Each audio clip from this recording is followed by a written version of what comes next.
Muy buenas tardes, profesor. Yo soy Maximiliano Cándido Arévalos y me gustaría tratar un punto en cuanto al debate de, de que se nos presentó ahora y algunos puntos, o sea, que un punto que me impactó más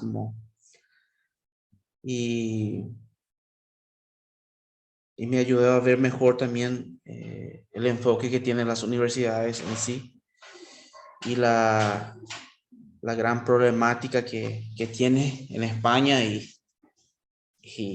más aún nosotros, ¿verdad? Que somos países de tercer mundo. Y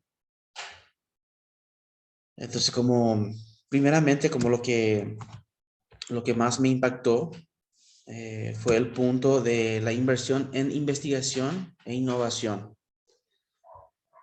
La inversión, me llamó mucho la atención en cuanto a que existe un promedio de inversión por alumnos en las facultades, ¿verdad? Al menos como en las grandes universidades. Y eh, en ese debate que fue con Juan Romo, que es como el rector de la Universidad Carlos III de Madrid, en España, y también el director Francisco Longo, que pudieron como hablar un poco de esas nuevas eh, eh, innovaciones que surge ahora a través del avance de la tecnología y la globalización que existe, que acarrea por medio de eso, ¿verdad? Entonces, como eso me impactó bastante, ¿verdad? Como siendo ellos como un país de primer mundo y tiene baja su, su inversión por alumnos en las universidades. Y me quedo pensando, ¿verdad? Nosotros en Paraguay, ¿cuál sería el promedio de inversión que se tiene por alumno en Paraguay? Y ya hablando de universidades como más renombrada, como la Universidad Nacional de Asunción, como la Universidad Católica, nosotros, por ejemplo, estamos por debajo del debajo, ¿verdad? Porque si España se considera como que ellos están por debajo, imaginen nosotros, eh, nos deja a pensar, ¿verdad? Bastante en lo que se puede hacer eh, para cambiar eso, ¿verdad? No digo así ya, pero en un futuro. También eh, como aprendí que existe un ranking de las universidades en el mundo y eh, se hablaron también como de cómo se mide ese ranking, ¿verdad? De las universidades en el mundo. Uno de los principales puntos de medida sería lo que la universidad produce como investigación científica. ¿No? Las universidades que tienen investigación científica van escalando, por decir, en el ranking. Y me quedo pensando, ¿cuáles son las ventajas, ¿verdad? Que una universidad investigadora tiene?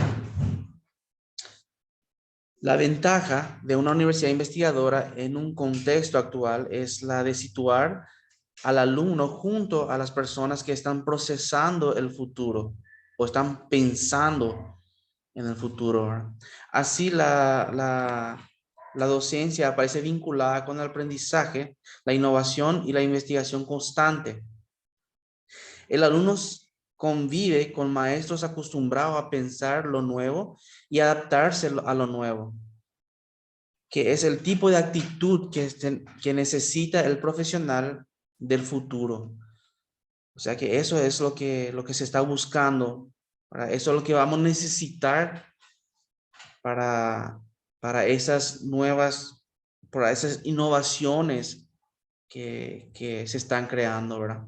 Que está formando. Y la innovación, con esos avances brusco de la tecnología, eh, viene bastantes cambios, ¿verdad?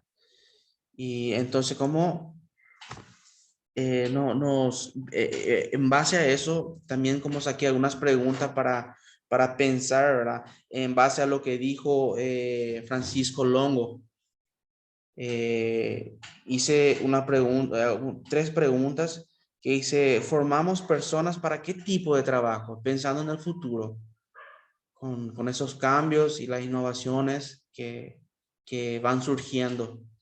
¿Qué tipo de tecnología ha de usar en el futuro? ¿Cuáles serían los posibles problemas que podrían surgir en el futuro? O sea que como docente, pensando en eso, en esas preguntas, ¿cómo podemos diferenciar? ¿Cómo podemos innovar? ¿Cómo podemos ayudar? También como habla acerca de, de la cantidad de información que se tiene hoy día, ¿verdad? Y el problema, dice, no es la cantidad de información que hay, que existe, sino el problema es cómo procesar esas informaciones. Cómo nosotros como docentes podemos ser herramientas, cómo podemos actuar de herramienta a que esos estudiantes como eh, puedan tener esas informaciones, ¿verdad? Cómo pueden organizar esas informaciones para que puedan ser mejores profesionales. Y lo que dijo Francisco Longo es que en realidad formamos personas para trabajos que aún no existen, para manejar tecnologías que todavía no conocemos y para responder a preguntas que aún no somos capaces de plantearnos. Es muy, muy interesante fue. Y también se habló como de retos para los alumnos. Dice, el reto para los alumnos pasa por el reto para los alumnos pasa por una renovación sobre cómo se aprende. ¿Qué se hace en el aula? ¿Cómo relacionar con un profesor o con varios a la vez? ¿Cómo aprender formando parte de grupos?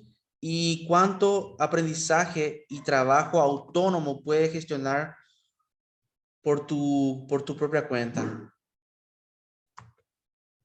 Y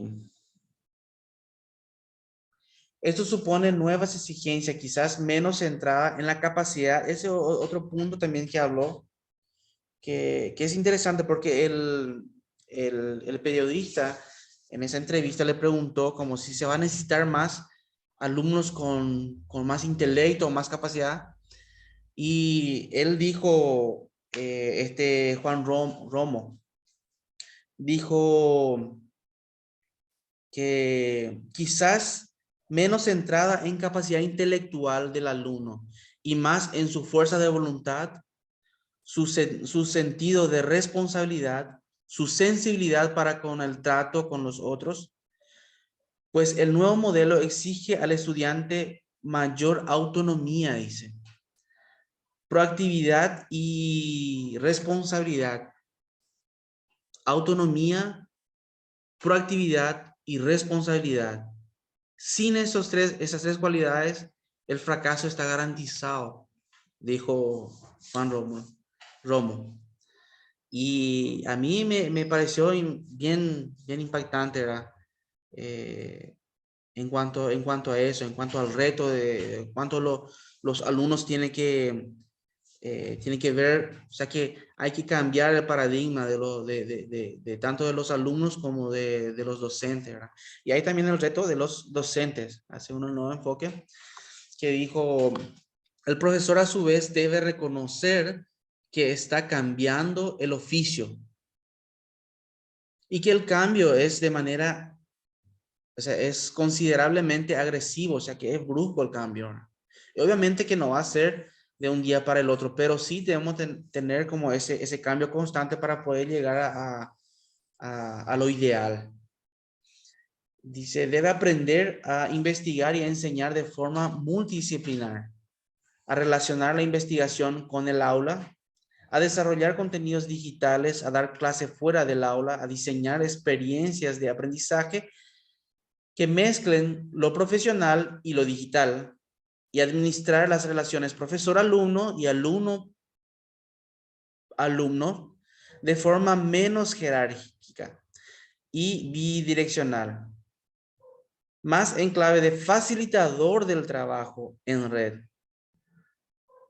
Y algo que es más impactante que dijo, que o nos ponemos a eso o el riesgo de irrelevancia lo tenemos ahí, dice.